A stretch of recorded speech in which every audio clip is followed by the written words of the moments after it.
Good morning to you all and welcome to your weekly morning show. And we start with our segment of discussion. In Turkey, neither the president nor his rival, Kılıçdaroğlu, has secured more than 50% of the vote in closely fought national poll. The presidential election is going to a runoff this Sunday. And as Turks head to the polls, the country might be on the brink of another transition. We will discuss why is the election in Turkey closely followed worldwide, how it will shape the future of the country and its democracy, with our guest, Mr. Abdulnour Toumi, political analyst specialized in the MENA region. Good morning, Mr. Abdulnour. Good morning, and thank you for having me on the show. Thank you for accepting our invitation. Turkey has a long history of robust democracy and exceptional turnout in the first round, which is of 88%, and which is a sign of good democratic health. So how will Sunday's election determine the fate of Turkey democracy?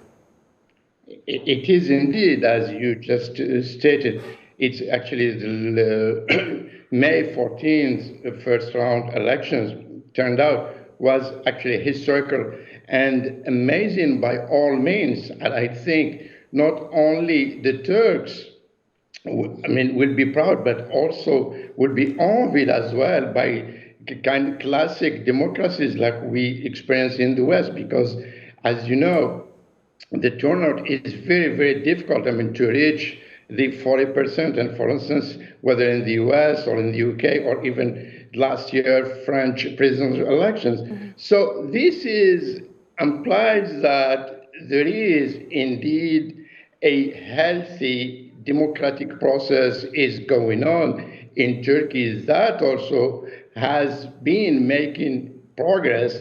And this was enhanced by, I would say, the elite, the media also, and a real, I would say, statesmen and women in Turkey.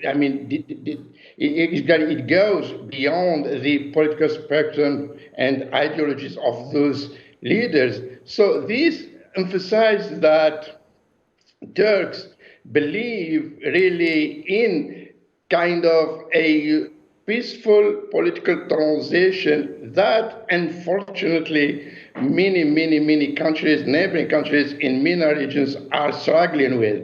And this also was actually a very interesting point here, an element to mention. We experienced, the followers of Turkish politics in the attempt coup of 2016 on that night of July 15th, and how, Turks, children, young, women, elders, all together get together and took the street and say no to any military coup. And this is what made Turkey today, or what is making today, to move on from that habit of military coups and political crisis that usually creates a political impasse and also deadlock and also a socio-political impasse at large. Understood. And according to you, Mr. Abdulnour Toumi, why is Turkey election followed so closely worldwide, and why are some saying that its democracy will fail? Actually, it's a very good question here, because as you said, these elections are historical, and I will add it, maybe it's the 21st century elections after the Obama election in 2008 in the US, where got that excitement, and worldwide was following the US elections at that time, so that in 2023, the world, the Western media and entire world has been following the Turkish general elections, legislative and presidential. But I think the short answer is because of the character of President Erdogan himself, because he did create kind of a persona and a thriller persona in the storytelling of the Turkish elections, not on 2023, but also during his time in power since 2003 So in his 20 years or 2 decades in power, actually, and his party, the AK party in power, did indeed change Turkey, and with achievements, and also he lift up Turkey where it was Turkey before that. I mean, because we now, whether we like this persona or not, he did with his, people and elite, and again, media, and also political leaders all together, work all together to lift up and move on Turkey from where Turkey it was, Turkey of the crisis, Turkey of the coups, Turkey of the economic crisis, Turkey of, like we knew about it, just like, Turkey of the tourism. But now Turkey has positioned itself in a new posture of a real power of stability, and also is putting, ahead, and it position itself among the international powers, regional and international powers, and also is having a say today on thorny issues that or these issues are shaping the world affairs. And for instance, we saw that in the Ukraine war, and also how Turkey is positioned itself not only in the MENA region, but also in the Baltic and also in Central Asia. So all these elements made the Western, especially the world, but in particular the Western media, to follow closely what happened and how this man did indeed change Turkey, and also is creating a new political legacy, not only for him, but only for the entire Turkish political spectrum, and also he's changing the political culture of Turkey and touching on very, very sensitive societal issues that many countries, neighboring countries, don't dare even to touch on. Understood. Another major question for the runoff election concerns voter attitudes towards or to Sinan Oğan, the third candidate in the first election or the first round race, who has announced his support to incumbent President Erdogan. To what extent will Oğan supporters' votes impact the results?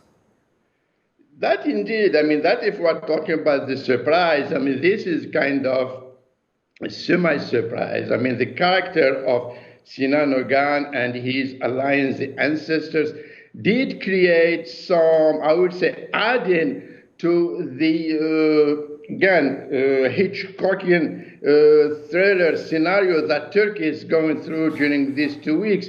The character of Sinan Oğan, he did score well. 5%. It's not ignored in this dynamic of elections, but his electorate will be spread. I'm sure maybe about 30% to 35% will lean toward the outgoing president Erdogan, and maybe 15% will lead toward the candidate of the Nation Alliance, Kemal Kılıçdaroğlu. The rest, maybe they wouldn't show up.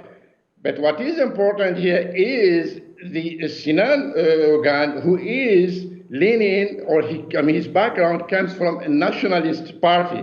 And nationalist party of, the classic or traditional national party that led by the MHP in Turkish, but MHP, that led by Devlet Bahçeli, who was in his movement. So now, they actually ideologically, they don't go together. He doesn't match with the AK party doctrine, philosophy and doctrine in terms of party ideology, but he is more toward the MHP. So, but now this is why he met with Erdogan this week to discuss the issue of the thorny issue again, that now is shaping the campaign of the second round, the issue of the refugees. But not, we don't have time to go through this, because 3,600,000 Syrians, according to AFAD, are not really refugees. I mean, are considered just as guests, and this is goes or enters in the protection according to, I mean, humanitarian law protection according to the Geneva Convention. But Kamal Kılıçdaroğlu, he knew that it's going to be very hard for him, I mean, to reach the 2%, I mean, to reach the 48%. I mean, he knew it's, I mean, very much the game is over.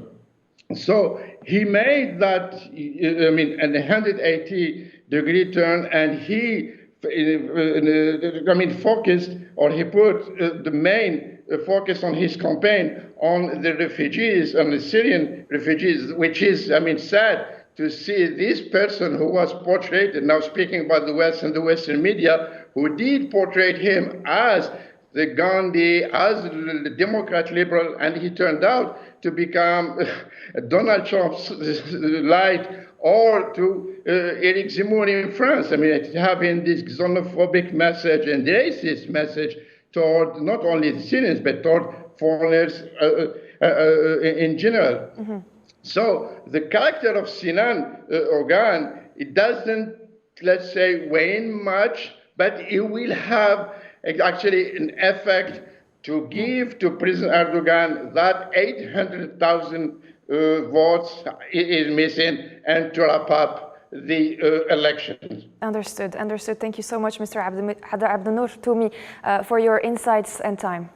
Thank you very much. And thank you, dear viewers, for following up until here, but stay with us for the rest of the English show.